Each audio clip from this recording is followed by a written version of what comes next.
Hi guys, welcome to another exciting edition of Jacob the Analyst video. There are literally 3 athletes beating the track and field frenzy at the moment. They include Abby Steiner, Sha'Carri Richardson, and Caitlin Tui, possibly the most popular people in track and field at the moment. Now, where is Sydney and Ethan Mo? I am not sure, but whatever is going on with those two and Bob Kersee, I think they will get it together before Worlds. Right now, however, I just want to focus on Abby Steiner. She ran in the Bermuda Grand Prix 200 meters on May 24th, 2023. As most of you guys know by now, she won. Finished with an excellent time of 22.06 with a wind aid of 3.1. Most people were doubting Steiner from her stint a week before this event in the 100 meters in Doha Diamond League, where she came in last place with a time of 11:19. And I put last place in quotes there because those times go into the thousandths of a second, being debatable by some, but we have to acknowledge them anyway for what they are. Now, the wind did help Steiner a bit in this 200-meter race, regardless though. A 22.06 is still a pretty strong time. I do want to go over several important things that Steiner mentioned in this race, and hopefully if you watched Track and Ace, he might have covered it as well, and make sure you are subscribed to his channel. Now with Abby Steiner, she mentioned her focus was on getting out strong in the first 30 meters using the wind as an aid. She also reiterated that she had the wind helping her at her back, so the strategy was to get out strong and then maintain her own unique form to the finish line. Now, there was something kind of surprising to me when she said in this interview she now knows where she is at with her training and she is starting to get that rhythm back in her legs. I was lost when I heard this because I knew she was a bit slow this season, but I did not think anything was lost. My problem early on during the season was not seeing her with stronger competition. But the reason why I can assume for the lack of competition was, first, most of these athletes do not run indoor, which I personally think is a bad idea. Unless you are, let's say, 35-year-old Shelly Ann Fraser-Price or Lou, then maybe your approach needs to be more pragmatic in terms of physical preservation. But if you want the training, and the traveling cost is around your budget, which makes you able to afford to, then I think athletes just need to go ahead and run. What are your thoughts, guys? You might also have athletic brands like Puma, Nike, or Adidas, to name a few, possibly influencing what races athletes should run. If they pay $2 million for your favorite star athlete to win, then you have to make sure they are put in a good spotlight.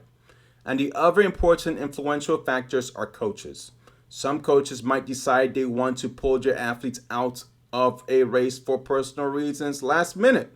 For example, I don't understand what Bob Kersee did recently with Ethan Mo and Sydney McLaughlin-Levrone, in which he pulled both ladies out from the Grand Prix. And shouts out to one of the subscribers, FBI, for breaking that news to me, because that mix of athletes also included Jenna Prandini, as she is in training with Bob Kersee as well. So any meets that try to mess with Bob Kersee sounds like a no-no, as he basically has a strong hold on the cash cows of track and field. Basically, track meets better not piss the man off or they lose potential revenue. At least that is how I see it, and my opinion only and alone. And I think we should all be very, very thankful that Steiner is not running under Bob Kersee, else we might not have even seen her in any events this year. Some of you guys already know the this and that of track and field, as it's all business at the end of the day. And YouTubers like myself are not the exceptions, but we like to think of ourselves as being decentralized. Certain athletes I don't have to talk about. Yeah, and you know those types that are in the politics right now. I don't need to discuss on my channel because this is solely my channel.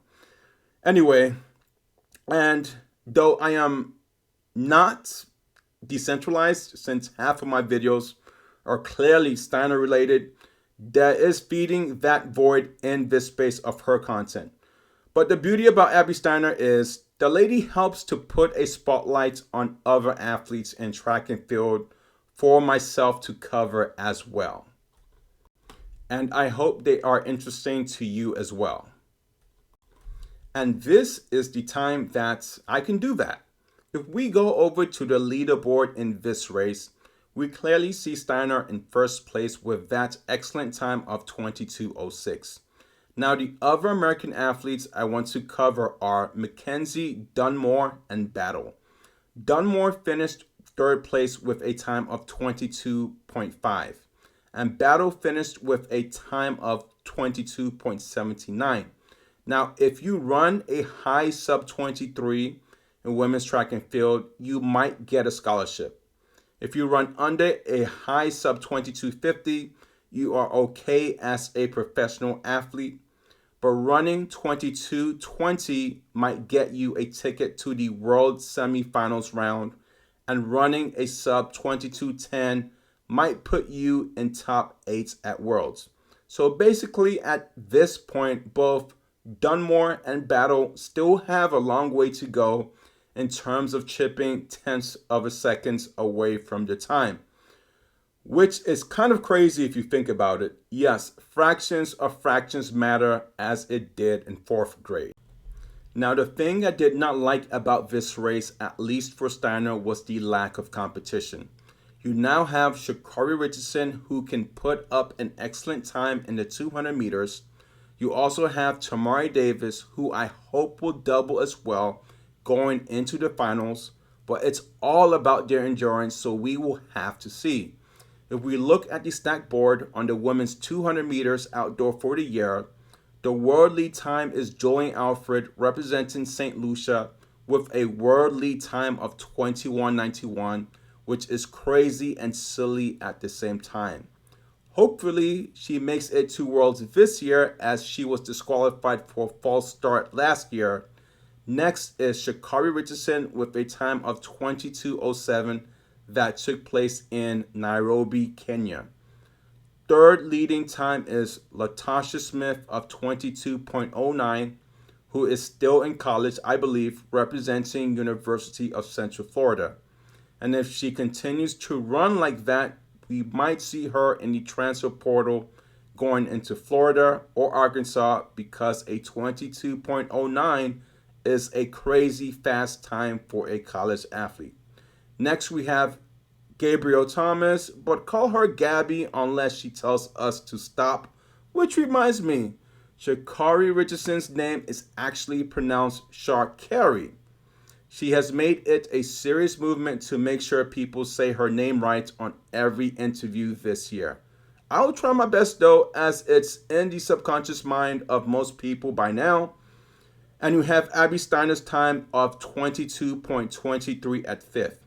Now, from my understanding, since Steiner ran this race with a wind aid above 2.0, and more specifically 3.1, World Athletics will not recognize her time of 22.06.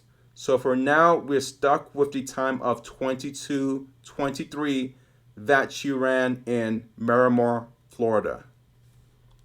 Some basic housekeeping. I am slowly learning YouTube. This past weekend, I posted 3 short videos right after Abby's race. They did better than I thought, but I removed them because I felt that I could make a better video.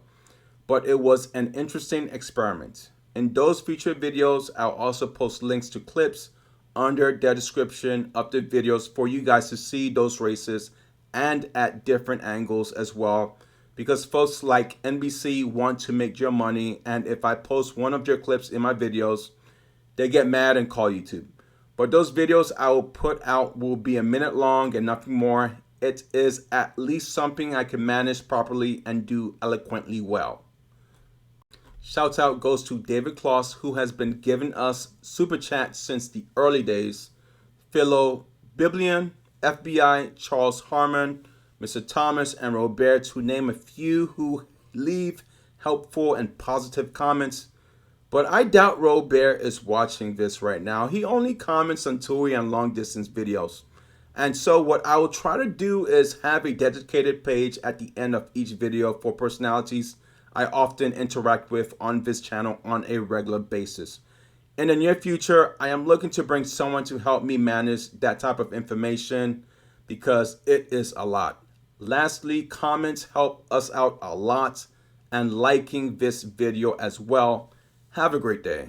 So if you liked this video, then check out the videos right above or visit our short clip playlist. Have a great day.